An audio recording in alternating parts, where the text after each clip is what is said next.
Hello दोस्तों, स्वागत है आपका आपके अपने YouTube चैनल में जिसका नाम है निमित कंप्यूटर्स। तो आज के इस वीडियो में हम एक्सेल के बहुत ही इंपॉर्टेंट ऑप्शन के बारे में बात करने वाले हैं जिसका नाम है पाइवोट टेबल। कुछ लोग दोस्तों इसको पिवोट टेबल भी कहते हैं, तो आप पिवोट पाइवोट कुछ भी कह सकते हैं। दोस्तों, मैंने देखा है अक्सर कि बहुत से स्टूडेंट को यहाँ पे कंफ्यूजन रहता है, उनको नहीं पता चलता कि आखिर पाइवोट टेबल का जो यूज होता है वो हम किस लिए करते हैं या फिर इसका यूज एक्सेल में हम किस तरह से करते हैं। तो आज के इस वीडियो में मैं आपको बिल्कुल सिंपल तरीके से बताने वाला हूँ कि पाइवोट टेबल आखिर होता क्या है और उसका हम यूज किस लिए करते हैं। तो इस वीडियो को पूरा देखिएगा।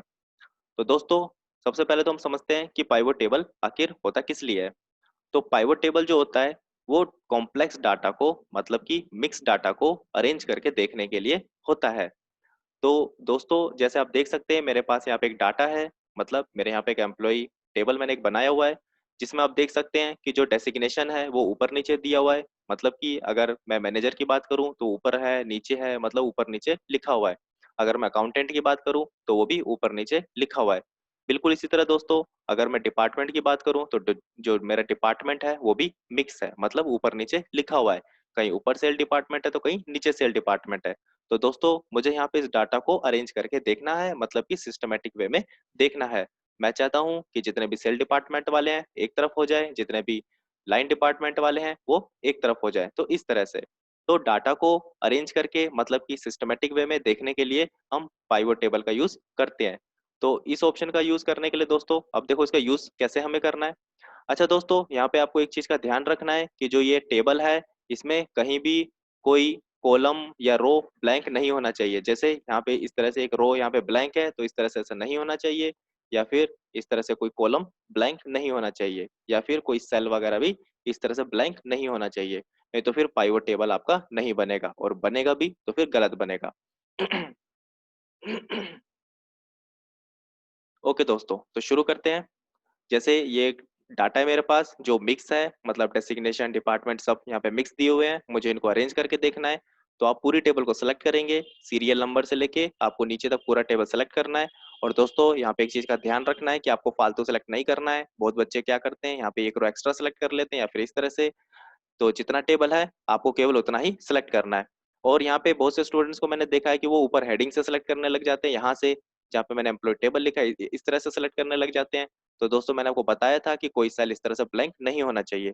तो जो आपको सेलेक्ट करना है वो आपको सीरियल नंबर से जो है नीचे तक सिलेक्ट करना है। उसके बाद दोस्तों, आपको पाइवोट टेबल पे क्लिक करना है। इसमें हमें दो ऑप्शन मिलते हैं कि आप पाइवोट टेबल बनाना चाहते हो या पाइवोट चार्ट बनाना चाहते हो। तो मैं दोनों बनाऊंगा यहाँ पे। तो सबसे पहले मैं पाइवोट टेबल बना रहा हूँ। इस पे क्लिक कीजिए। उसके बाद दोस्तों, यहाँ नीचे आपको दो ऑप्शंस मिलते हैं कि आपको जो पाइवोट टेबल बनाना है वो एक न्यू शीट पे बनाना है या फिर इसी शीट पे बनाना है। और अगर इसी शीट पे बनाना है दोस्तों, तो फिर वो यहाँ लोकेशन हमसे पूछता है कि कहाँ पे बनाना है। तो फिलहाल दोस्तों, अभी मैं जो पाइवोट टेबल बना रहा हूँ एक न्यू शीट पे बना रहा हूँ, क्योंकि अभी तो जैसे दोस्तों, अभी तो जो हमारा जो डाटा है छोटा सा है, बट अगर आप किसी कंपनी में काम करते हैं तो हो सकता है वहां पे ये डाटा जो है काफी बड़ा होगा। तो आप जब भी पाइवोट टेबल बनाए हमेशा एक न्यू शीट के अंदर ही बनाए। तो मैंने यहाँ से न्यू शीट को ले लिया, देन ओके मैंने क्लिक कर दिया। ओके करते ही दोस्तों, आप देख सकते हैं मैं एक न्यू शीट पे आ चुका हूँ, शीट 3। और जो भी मेरा टेबल का जो हेडिंग था वो सब साइड में यहाँ पे आ चुका है। तो दोस्तों, यहाँ पे जो है अब आपको जिसके अकॉर्डिंग देखना है आप सबसे पहले उस पर क्लिक करेंगे, मतलब कि आपने अपने टेबल को जिसके अकॉर्डिंग अरेंज करके देखना है। जैसे मान लो दोस्तों, मुझे जो है डेसिग्नेशन के अकॉर्डिंग अपनी टेबल देखनी है, तो मैंने सबसे पहले डेसिग्नेशन पे क्लिक कर दिया। तो टोटल 3 डेसिग्नेशन जो है उस टेबल के अंदर दिए हुए हैं। उसके बाद दोस्तों, आप किसी पे भी क्लिक कर दीजिए। किसी का भी किसी पे भी क्लिक करने का मतलब है यहाँ पे कि आपको जो जो देखना है आप उस पर क्लिक करें। जैसे दोस्तों, मुझे जो है नेम देखना है तो फिर मैंने नेम पे क्लिक कर दिया। उसके बाद मुझे बेसिक सैलरी देखना है।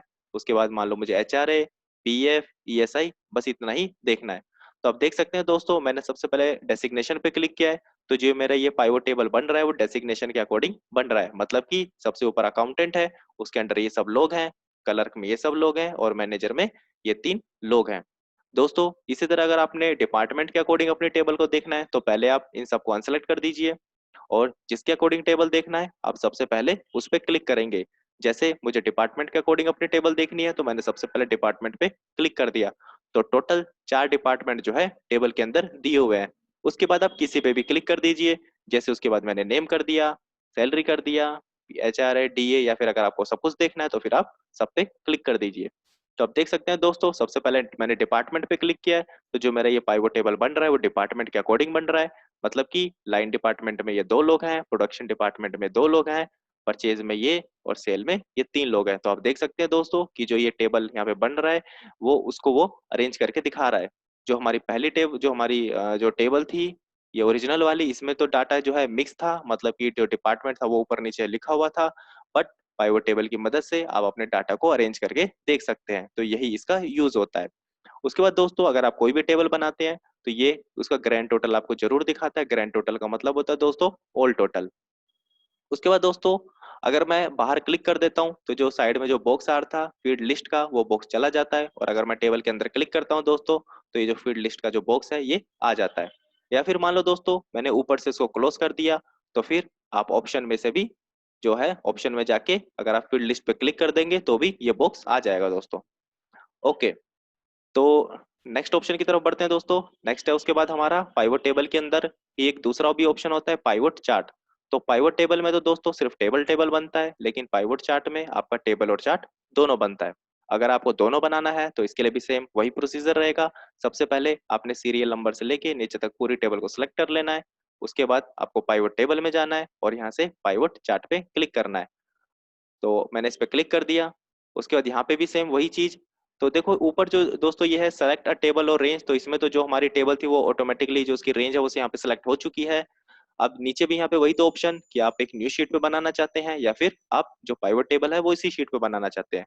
तो इस बार दोस्तों मैं इसी शीट पे बना रहा हूँ, तो फिर मैंने एग्जिस्टिंग शीट पे क्लिक किया और फिर नीचे जो लोकेशन है उस बॉक्स के अंदर मैंने क्लिक किया, और फिर जहाँ पे भी आप पाइवट टेबल देखना चाहते हैं वहां पे मैंने क्लिक कर दिया। क्लिक करने के बाद आप ओके पे क्लिक कर दीजिए। तो यहाँ पे दोस्तों आपको दो बॉक्स मिलेंगे। पहला जो बॉक्स है वो टेबल के लिए है, और जो ये दूसरा वाला बॉक्स है दोस्तों ये चार्ट के लिए है। इसको हटा दीजिए। ओके दोस्तों, इसमें भी सेम वही चीज है। आप जिसके अकॉर्डिंग आप अपनी टेबल देखना चाहते हैं, टेबल या चार्ट देखना चाहते हैं। जैसे दोस्तों मान के चलिए मुझे डेसिग्नेशन के अकॉर्डिंग अपने टेबल और चार्ट दोनों को देखना है, तो फिर आप सबसे पहले डेसिग्नेशन पे क्लिक करेंगे। तो टोटल 3 डेसिग्नेशन उस टेबल के अंदर दिए हुए थे, तो वही 3 डेसिग्नेशन यहाँ पे आ गए। उसके बाद आप किसी पे भी क्लिक कर दीजिए। जैसे मैंने नेम पे क्लिक किया तो नेम आ गए। अब दोस्तों जैसे ही मैं सैलरी पे क्लिक करूंगा तो यहाँ पे चार्ट बन जाएगा, क्योंकि जो चार्ट जो बनता है दोस्तों वो नंबर के बेस पे बनता है। तो बेसिक सैलरी में हमारे नंबर दिए हुए हैं। तो जैसे मैंने इस पे क्लिक किया तो आप देख सकते हैं ये चार्ट बन चुका है।